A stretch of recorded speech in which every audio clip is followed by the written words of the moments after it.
Welcome to the Art of Arbitration, where we explore the world of ADR.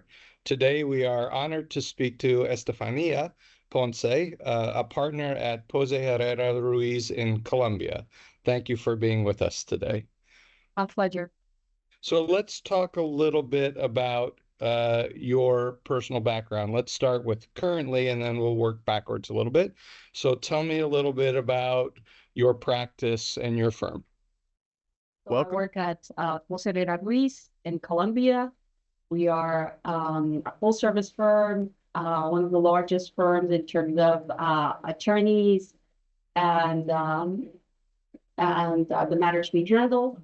I am a partner at the Dispute Resolution Practice Group.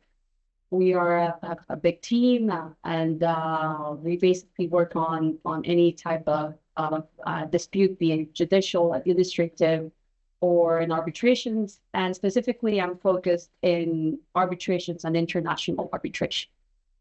Okay, so talk a little bit about your interesting background, your education, and where you practiced before you ended at Posse Herrera.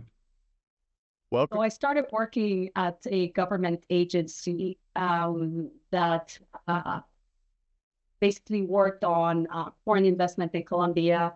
I participated in the negotiation of several investment treaties on behalf of Colombia and just preventing investment disputes in general. I did my master's at NYU in international legal studies. And then I went to work for a few years at a US firm, Cleary Gottlieb, in their Paris office. And during this time, my work focused on investment arbitrations, mostly public international law, and then some commercial arbitrations. Welcome. So when you were at Cleary before you came back to Colombia, when you were doing arbitrations, were those mostly ICC based? Were they European based, or were they based all over the world? Welcome. So mostly exit cases and UNCITRAL cases. And I was working both on Latin American cases and then Eastern European cases as well. And where would the situs be of those arbitrations? Where would they actually be heard? So for ICSID, as you all know, there's no seat as it's traditionally understood. But then for the PCA cases, I believe the seats were in France. It's been a while. I'm not sure I recall all of the seats, but we held hearings mostly in the Peace Palace. So once you were working in Paris, what brought you back to Colombia? So I came back because of a personal family decision, and my aim and my expectation was to return and keep on working in international arbitration. And I managed to do so. I have worked in several firms in Colombia, but mostly specialize in international arbitration, or that have a group that specializes in international arbitration. So let's talk about your current work, and then let's talk about arbitration in Colombia and Latin America. So tell me a little bit about the types of clients you represent and the types of issues that you're dealing with in arbitration. Sure. So I have most of my cases are international commercial arbitrations now. At the firm, we do have some investment cases, and sometimes we also provide some advice regarding potential investment disputes. But in terms of the cases that are up and running, most of the cases of mine are international commercial arbitrations or litigation that's related to international commercial arbitrations. So, for example, wherever there are a series of contracts where some have arbitration clauses and some don't, or wherever we are in the phase of for example, seeking recognition and enforcement of a foreign arbitral award or annulment of an arbitral award. So that's basically it. And in terms of the subject matter that is involved, I have like a wide scope of work.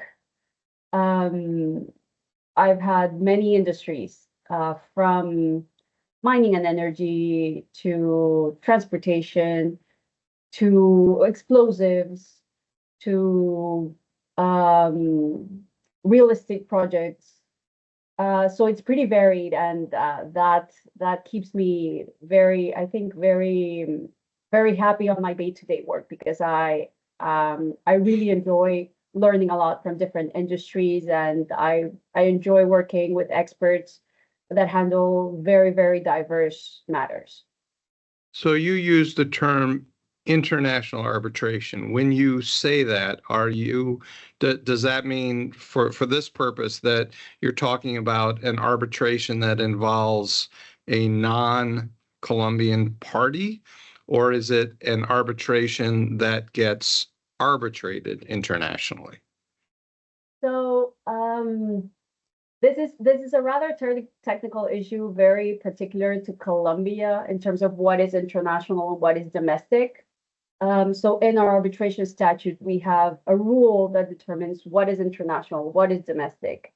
And if one of the elements of internationality is fulfilled, then you're in the world of international arbitration, where there is much more freedom in terms of the procedure of the arbitration compared to domestic arbitration. Okay, so let's break that up for a second so we can talk about both. So I understand that the distinction is statutory based. It's based on Colombian law. So let's talk about domestic arbitration. So a domestic arbitration generally would be between two Colombian companies or two entities doing business in Colombia, who are doing business with each other. In order to be arbitrated, do you need to have a written agreement for arbitration? In other words, mutual consent? Yes, basically you do. It doesn't have to be in the same document as long as it's recorded. So even so, the term is written. That's what's required in the law. But then the definition of written is very broad.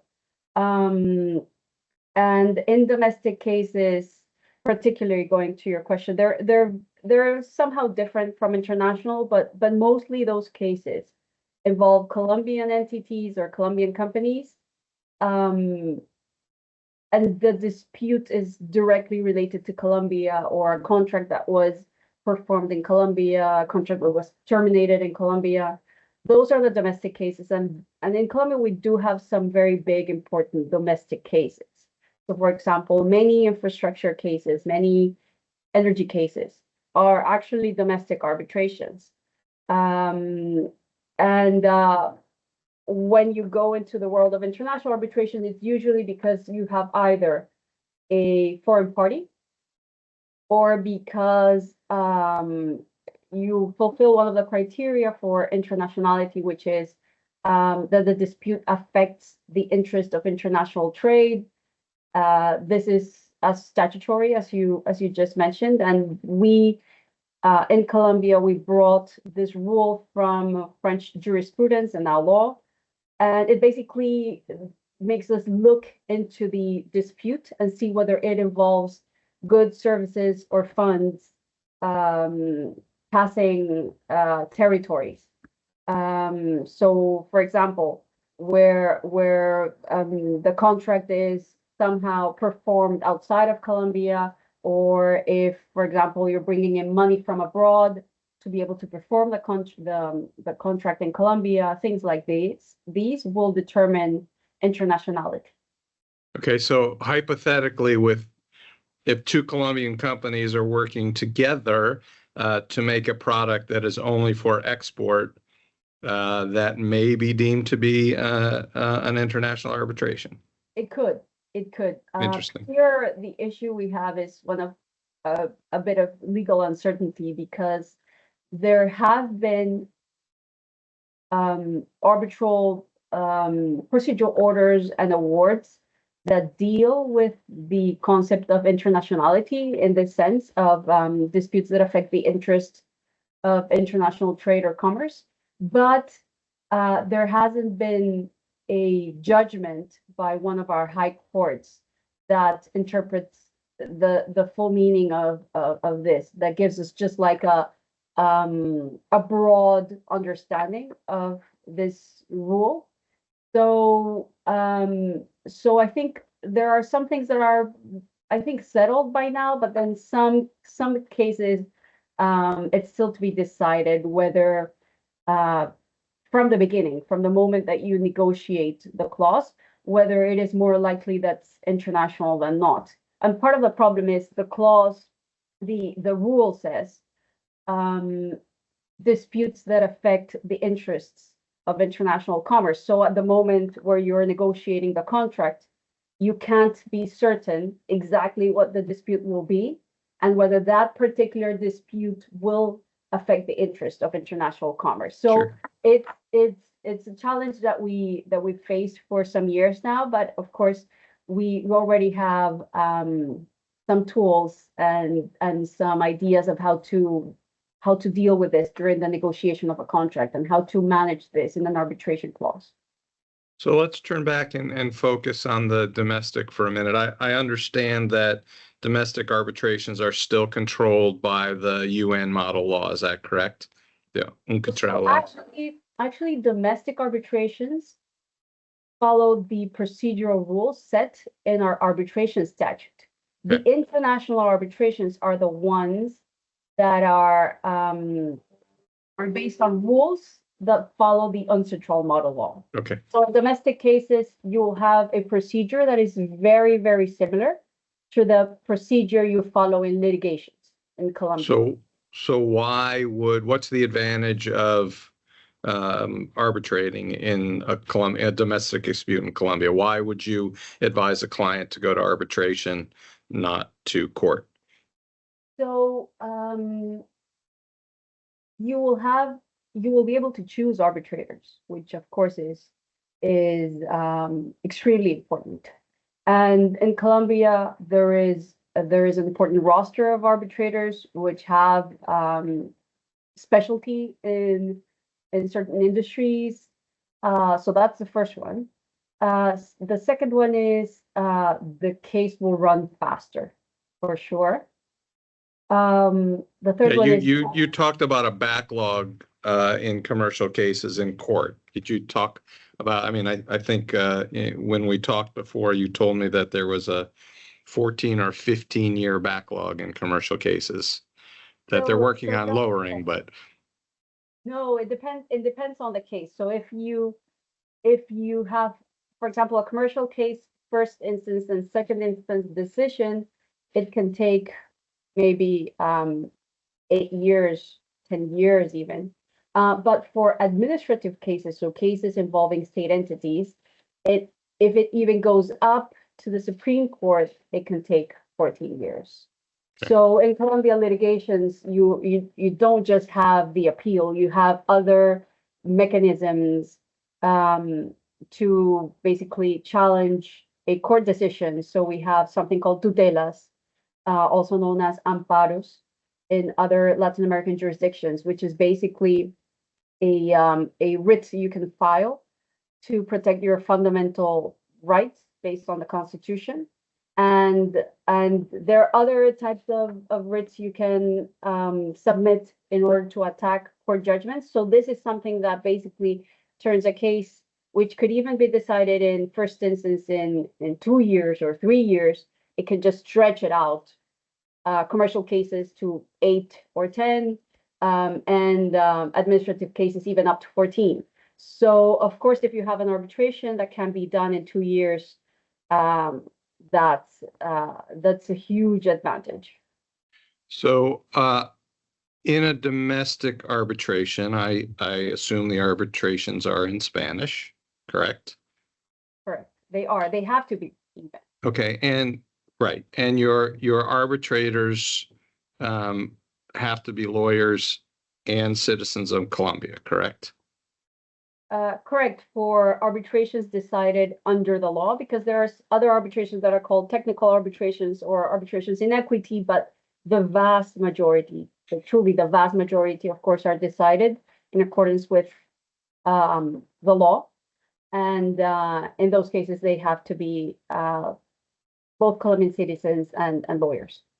So because your arbitration system, domestic arbitration system, your laws are set up that way, when you get an award in arbitration, is that equivalent to a judicial ruling from a court? Correct. Okay. And unlike a lot of jurisdictions, arbitration awards, domestic arbitration awards, are actually issued in the name of the Republic of Colombia, as if they are from a court of law, which is a very different procedure than some states. Is that, am I close? So there's a huge discussion in Colombia about this point that you're just mentioning. So it's still decided by 3 arbitrators, but temporarily and for the effects of the judgment, they are deemed to be auxiliares de la justicia, so aids of justice. This is the term. It's not exactly like from a conceptual point of view, it's not exactly as if it's Colombia itself that renders the decision, but they do have the powers temporarily for this decision of auxiliares de la justicia. So it's a technical discussion, but there are important ramifications regarding this issue. But even, I think it's important to know that even in international arbitrations, which are seated in Colombia, they are basically deemed, or they're equivalent, let's say equivalent, to judgments by a Colombian court. And when I say equivalent here, I mean that if you have an award by, let's say, a domestic arbitral tribunal, or if you have an award by an international arbitral tribunal seated in Colombia, with this award, you just go directly to enforcement courts. If they don't comply with the award, you go directly to enforcement courts and you enforce the award. If you, for example, are in a case where it's an international arbitration, hypothetical scenario, it's an international arbitration involving a Colombian company and a US company, and the seat of the arbitration is Paris, or the seat is the US, or it's Panama, wherever that's not in Colombia, then in order to bring the arbitration to the Colombian legal system, you have to apply before our Supreme Court and say, I need you to recognize this award as Colombian, basically. The Supreme Court just makes a very, I believe, like a very straightforward analysis of whether it can recognize the award. And then once you go through that procedure, then you can go to enforcement courts in Colombia. Okay. So we talked about where where you're seated and who's running this. So are arbitrations, domestic arbitrations in Colombia, are they organized privately or are they organized through arbitration centers? How is it? Who usually administers the arbitration? So both for domestic and international arbitrations, I think most, like the majority of them, are administered by the chambers of commerce. So in domestic arbitrations, the Bogota Chamber of Commerce, Medellin Chamber of Commerce, and I think even Cali Chamber of Commerce, those are the 3 major cities in Colombia. They administer cases according to their rules, or even sometimes their role is a little bit limited wherever the procedure is the procedure in the law and not in the rules of the center, but still they do some administrative tasks. That's the vast majority of cases. And in international arbitrations, I think as well, the majority of cases are administered by chambers of commerce. So I would think that there's a huge role played by the ICC in international cases, by the Bogota Chamber of Commerce, Medellin Chamber of Commerce. The ICBR has had some Colombian cases as well. And then the minority would be ad hoc arbitrations. So is the entity that administers the arbitration generally described in the arbitration agreement, or is it just something that is agreed to when the dispute arises? Well, if the arbitration clause is well drafted, you would expect that it clearly states the rules under which the arbitration will be handled, and these would include the rules of any chamber of commerce if that's what the parties intend. So you've talked to me. In practice, people are like here. I think lawyers know about arbitration, and we have had a strong arbitration practice for decades. So by now, I think people know in general can draft enforceable arbitration clauses. So you talked to me before about the concept of having a tribunal secretary in an arbitration, and though that term will be familiar to people in lots of parts of the world, especially Europe and Asia, that is not a term or a position that will be well understood by Americans. So talk to me a little bit about what a tribunal secretary in an arbitration is, how they're appointed, and what they do. So usually the president of the tribunal, or if it's a sole arbitrator, then the sole arbitrator proposes to the party a tribunal secretary. And this tribunal secretary must be independent and impartial, which are, of course, requirements of the arbitrators themselves. And the parties get to look at their CV, and they can confirm whether they are okay with having a tribunal secretary. So in Colombian cases, the tribunal secretary is paid at least for, I think it's half of the fees of an arbitrator. And in international cases, it's something that you manage on a case-by-case basis.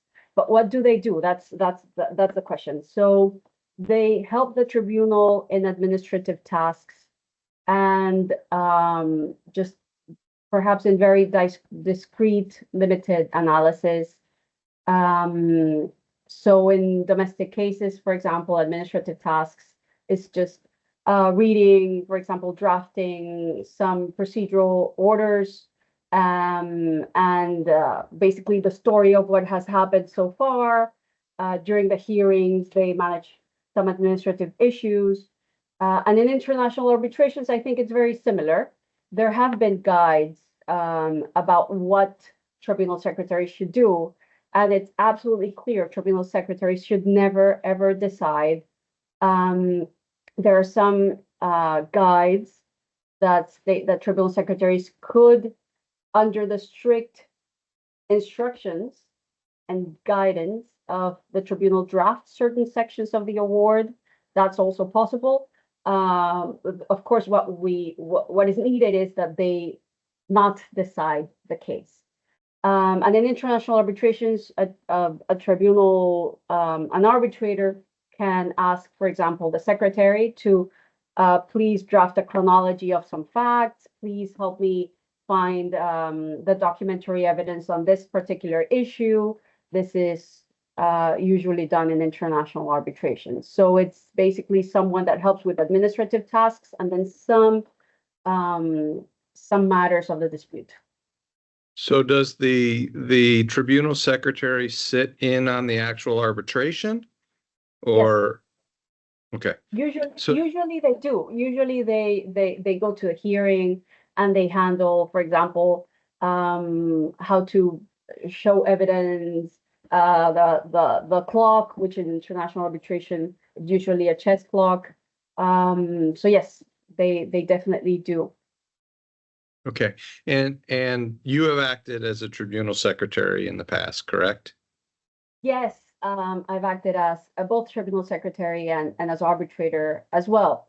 You do learn a lot by being a tribunal secretary. It's something I encourage young lawyers to try and do, especially when you have a very good tribunal. You learn a lot, not just about legal issues, but also about how tribunals decide cases. And then even if you aren't yet an arbitrator in your practice as counsel, you can learn which are the arguments that are effective, how the tribunal analyzes evidence, and Sure. this I think is a very, very good learning opportunity for young lawyers. Let me ask you something procedural, because this has come up in a few of my conversations. When you're presenting your evidence, can you do it, or do you have to do it through a written statement, as opposed to bringing your own witnesses in front of the tribunal? So in international arbitrations, just usual practice is you submit a written witness statement. And then at the hearing, that witness can be called to the hearing and then cross-examined at the hearing. They don't necessarily have to be called. So even sometimes you can submit written witness statements and then they don't appear at the hearing because the other party does not call them for the hearing. In domestic cases in Colombia, you can submit written witness statements, but in practice, what people usually do is they call the witnesses, and the first time you hear from them is when you're at the hearing orally, and even in domestic cases, this does not happen in international arbitration very usually, but in domestic cases, you can ask the arbitrators to call upon witnesses that are not in the control of your own party. So if, for example, I know that X person participated on behalf of the other party in the negotiation of a contract, and I want them to sit at the hearing and speak about the facts of the case in their experience and their perspective, I can ask the tribunal to call them, even if they work for the other party, or even if they are not involved as an employee, director, officer of any of the parties in the case. And because in domestic arbitrations, the tribunal members are auxiliares de la justicia, which I mentioned, they have the power actually to force people to come to the hearing and provide their evidence orally. So U.S. arbitrations are very similar to Colombian domestic arbitrations. Yeah. Oh, that's very peculiar. Yeah, we do not use witness statements generally, because you judge the credibility of the witnesses in front of you. Arbitrators can subpoena third parties under our Federal Arbitration Act to appear. So the procedure seems very similar, and the international is a different way to do it. So let's turn to international for a second. Talk to me a little bit about the difference in the setup of the international arbitrations, even if they're that you take part in, such as, you know, who the arbitrators are, how you find them, subject matter expertise, etc. Sure. So I think the analysis is similar. The one that you do in domestic cases and international cases. The difference is in international cases, you will have a broader pool of potential arbitrators to call upon. Why? Because you're not limited to Colombia lawyers? Exactly. And also there are some cases where you could want to have Colombian lawyers because there are very distinct or idiosyncratic Colombian legal issues where you do want a Colombian lawyer sitting there, at least one, or even several, or the tribunal president should be Colombian if you know there's a peculiarity there that requires a Colombian. But I think you mostly go with first, who is a good arbitrator that you know, that can decide matters at a hearing quickly and with good judgment, that will look at the evidence very carefully, that will, at least from what you perceive, that will receive arguments very objectively, and that they will provide every argument in the case a chance to succeed. So that is basically the first requirement. I think if they don't meet this requirement, we won't even consider them. And then of course you will have the important issue of industry knowledge, or transaction knowledge. So for M&A arbitrations, it's very important to have lawyers that are either lawyers that have done M&A transactions, or lawyers who have worked at firms that have done M&A transactions, and therefore they know about M&A transactions. Or in construction, you definitely want arbitrators that know a lot about construction. For example, and of course, language is also an issue. You normally want lawyers that are bilingual, at least, in the languages that are handled in the evidence and in the arbitration. So that's also criteria to follow. And at least now in cases that have at least Spanish, evidence in Spanish, or cases that are handled in Spanish, so where you have statement of claim, statement of defense, the hearing in Spanish, we already know of arbitrators from all around Latin America and from Spain, or even from other parts of the world who speak Spanish pretty well, who are good arbitrators, and you know, okay, this arbitrator has a lot of experience in M&A or in construction or in this type of dispute or this industry, and you tend to go for those arbitrators. So in the international arbitrations where there's no question that it's an international arbitration, what procedural rules apply? Does it depend on is it totally contractual dependent? What if a contract doesn't say? What then happens? So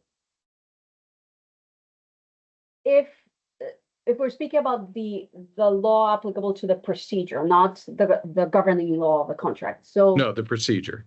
Okay, so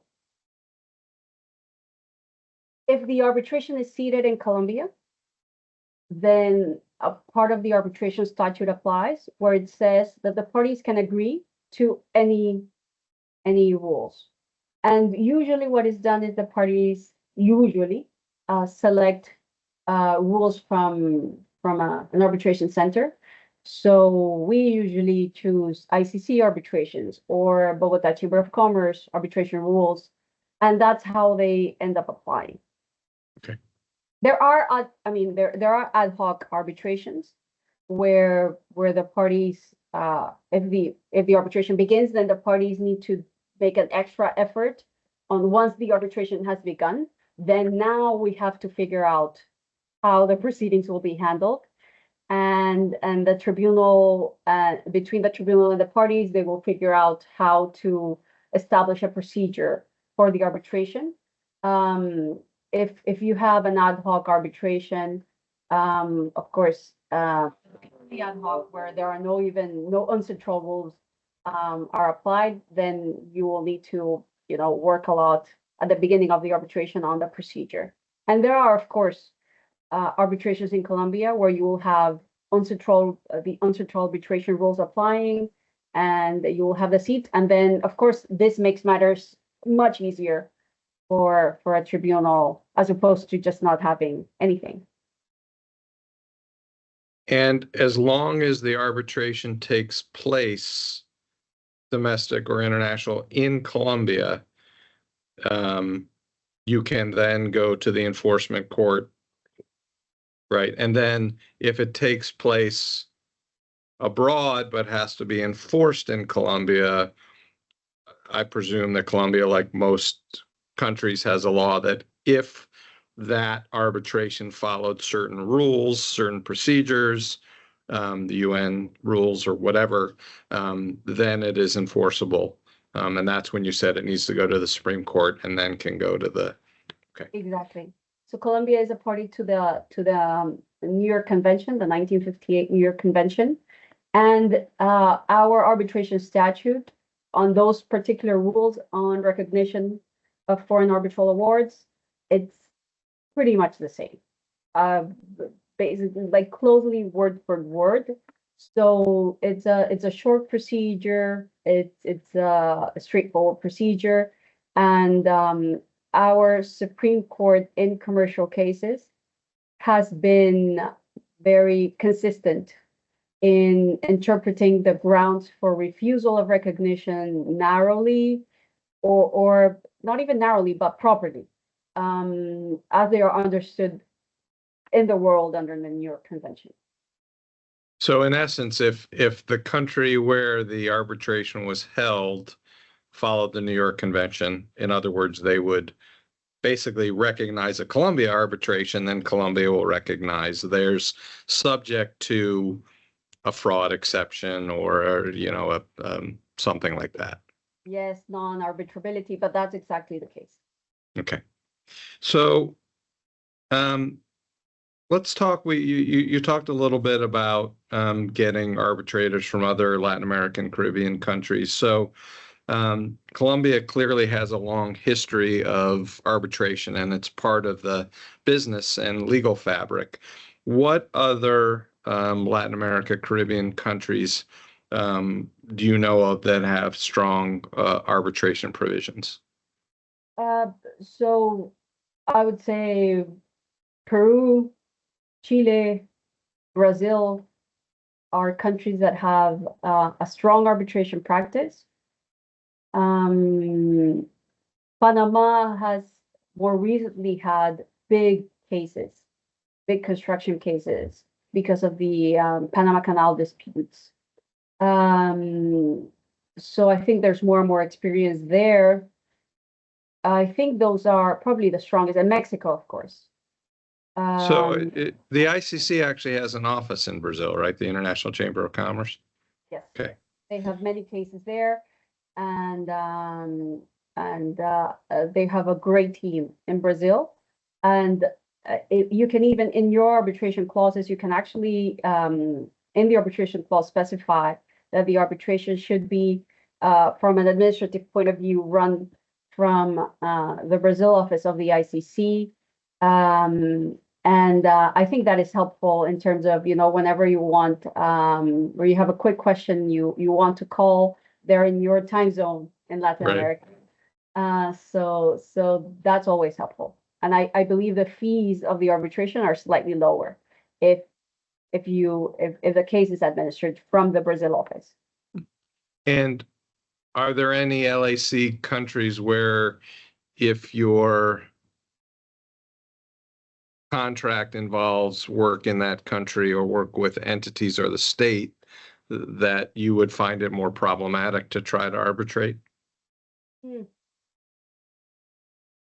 Well, Peru in the past years there have been some issues in Peru actually, where arbitrators who have acted as, lawyers who have acted as arbitrators in cases involving state entities have been accused of crimes.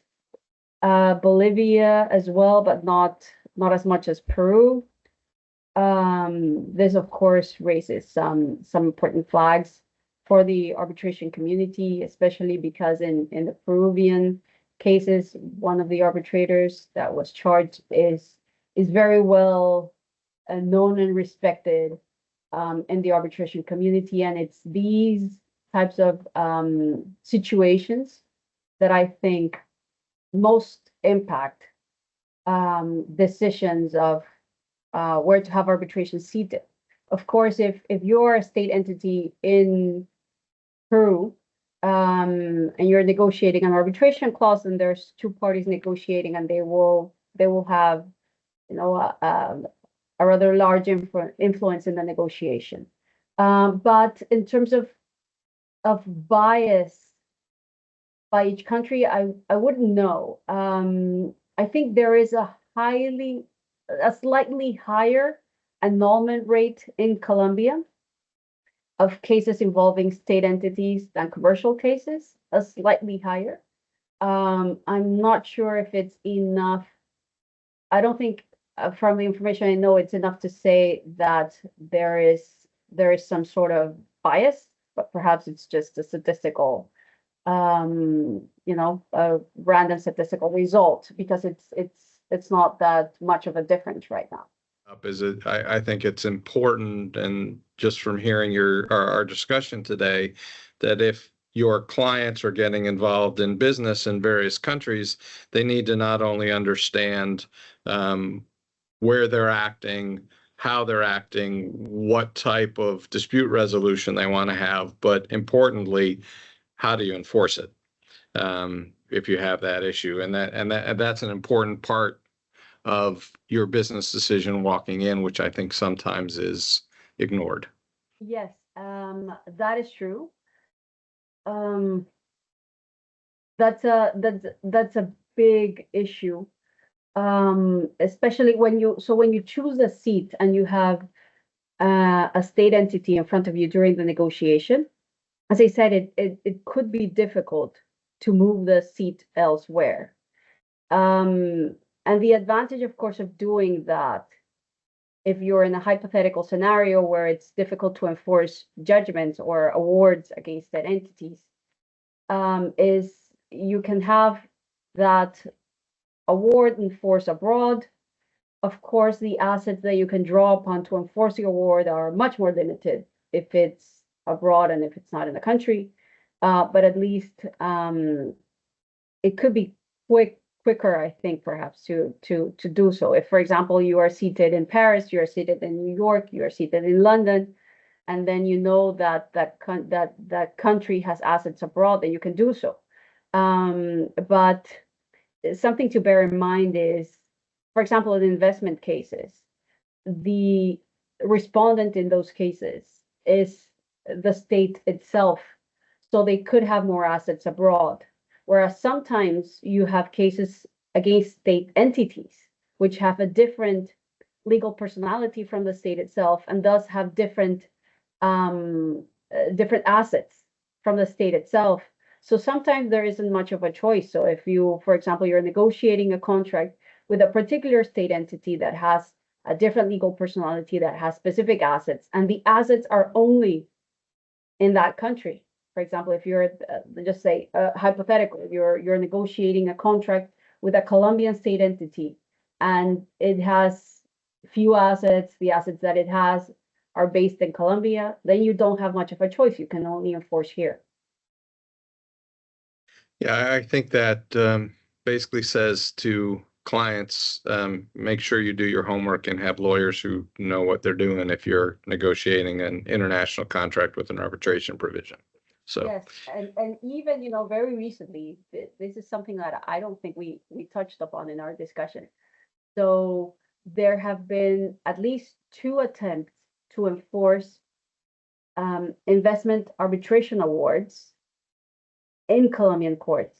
So you will have, we have had a case against Spain that they tried to enforce here, and then one against Venezuela, awards against Spain and Venezuela they tried to enforce here, and none of them were able to be were enforced because of the Supreme Court's analysis on immunity from execution mostly. So that is something also to bear in mind if some of your readers or your listeners are taking into account about Colombia, if they have an arbitral award in an investment case and they're looking for assets from that country. So in the Venezuela case, they were looking for assets from Venezuela that were in Colombia. Under the current jurisprudence of the Supreme Court, it's not very easy. Again, I think that talks about doing homework and trying to get a contract that works for you, which is and lawyers who know the particularities of what to do, depending on the court, depending on where the assets are, etc. You really have to do your homework when you're negotiating the arbitration clause. Which is a difficult thing for clients to understand, because clients are excited about these contracts. They're often very large contracts, and they don't want to think that something may go wrong. So it's a difficult conversation to get both sides involved in.